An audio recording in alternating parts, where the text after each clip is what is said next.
I've long considered myself a media activist and journalist. By pursuing my passion through grassroots mediums for almost a decade, it's given me the opportunity to cross paths with many who are involved in the renaissance of the media revolution. And one of the many people standing out as a vanguard for truth in the information war is a man named James Corbett. He's the one-man band behind the Corbett Report, and he gives cutting and critical analysis every day on a multitude of topics.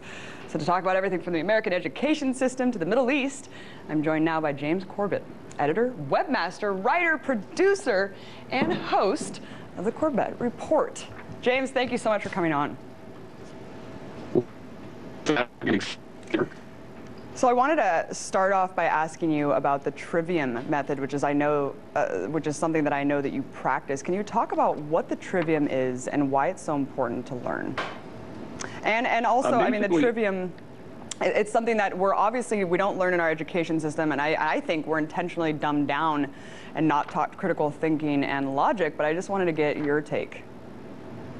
Well, that's exactly the point, I think, because what we have here is a system of attaining better sense certainty about the world around us that is so basic and so obvious to most people once they hear about it, that it's a wonder that it isn't taught in our schooling system. And I think that is definitely on purpose. Basically, what it amounts to is a system for finding out the who, what, where, when, and why of an event, and then finding out how that relates to the world around it and how we can communicate that to others. And it breaks down into three steps or three processes: finding the logic, which is the details of an event, finding the grammar, which is how those different details go together, and then the rhetoric is how you communicate that to other people or to the outside world. So basically, I mean, it's a very simple three-step process for trying to find out more about the world, to find out how it works, and then communicate that to others. But that has been deliberately taken out of the education system over the past 150 years at the very least, since the Prussian education system has come in to really undermine what we really used to think of as schooling, and it's really changed the way that we perceive the world and the way that we relate to the world in terms of our education. And I think you're exactly right. It's part of a process of dumbing people down so that they don't have the ability to even reason about the world around them. It is unfortunate, James, and you know, it really does curtail the dialogue that we should be having on a different level, really, about these world events, about the concepts. It seems like we're treated like little children from the establishment, and it's tragic, really. Fortunately, there are people like you who are really pushing this way of thinking, this knowledge onto people, and I hope that people pursue it, continue to pursue the Trivium. And I wanted to get right into going off the Trivium, going off to just following kind of logic and natural processes of the way that your mind thinks critically. I saw this YouTube video that you made that's called the 9/11 Conspiracy Theory. It's been viewed almost 2 million times at this point. I mean, in the video, you're mocking the term conspiracy theory, used by the establishment, of course, and throwing it back in their faces. Talk about why you did this. Well, I think that's exactly the point, because conspiracy theory, as I talk about on my podcast quite a bit, is just this term that's become this Pavlovian conditioning technique. And once that's thrown out, we've all been trained to run away from whatever subject is being talked about. So whether that be 9/11 truth or any other subjects that are uncomfortable to the establishment, as long as you can just frame it as conspiracy theory, then you can get people to stop taking a look at it. So that was specifically what I was trying to do with my video there, and to point out that in its most basic sense, what they say happened on 9/11 is a conspiracy theory. It's a theory about Al-Qaeda and how they conspired to carry out the 9/11 attacks. And it's a conspiracy theory that is full of holes and that hasn't really been proven or established in any regards, and in fact has often been shown to be completely outrageously false. And the funny thing about the theory that they're trying to propound is that it is so ridiculous. Once people actually know what that theory is, it's almost difficult for people to look at that story with a straight face. And that's exactly why it came out as a type of comedic video, I guess. I mean, it's certainly got humor to it. It's a sad humor, but it's funny because it is such a ludicrous story that they expect us to believe about what happened on 9/11. Right. I mean, of course, your dry sarcasm really comes across as just, I mean, it's just this very sad commentary that, yes, we're told these things, we're expected to believe them without any questioning, really, whatsoever.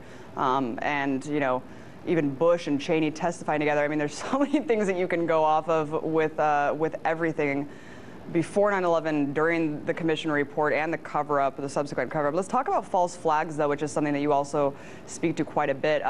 Why is it that well-documented historical accounts like the Reichstag fires, like the Gulf of Tonkin, why aren't they not more well-known in the historical account when people just talk about history?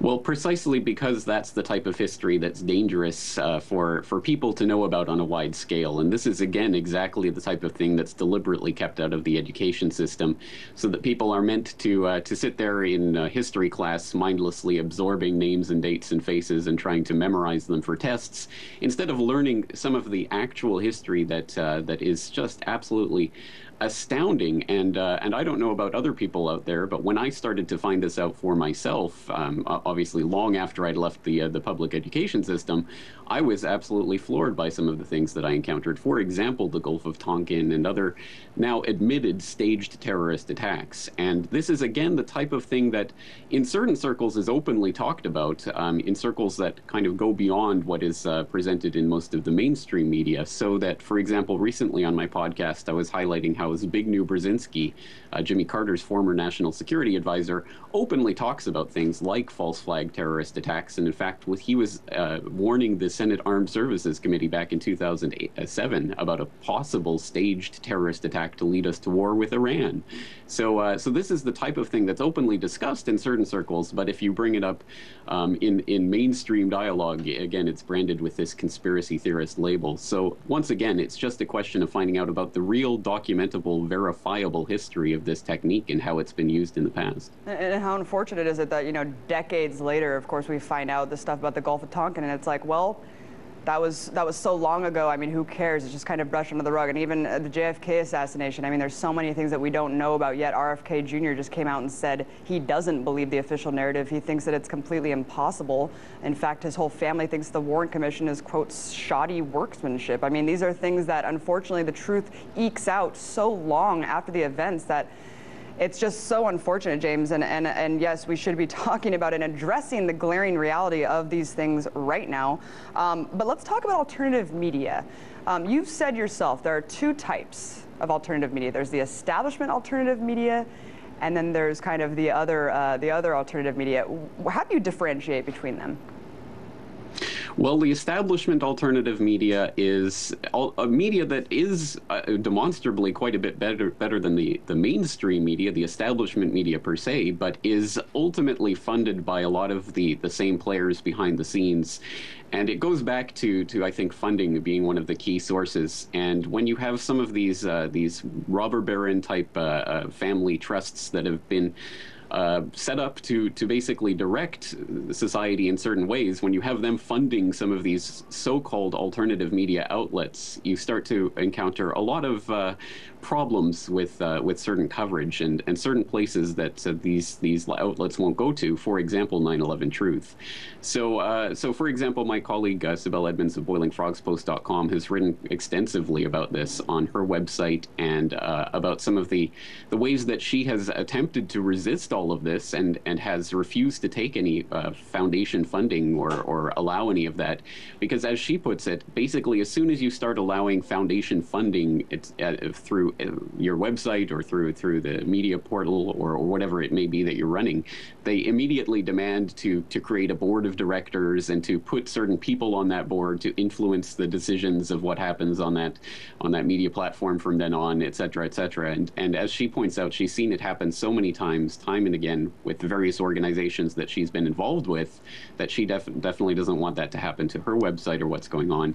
So I think broadly speaking, we see this differentiation between a true, real, independent, grassroots, viable alternative media that is not funded by the Rockefellers and the Carnegies and all of these well-known names. I'm so sorry, James. We have to wrap it up. We're running out of time. But of course, yeah, getting the grants and everything for these media outlets and Sibel is great, and so is your website is excellent.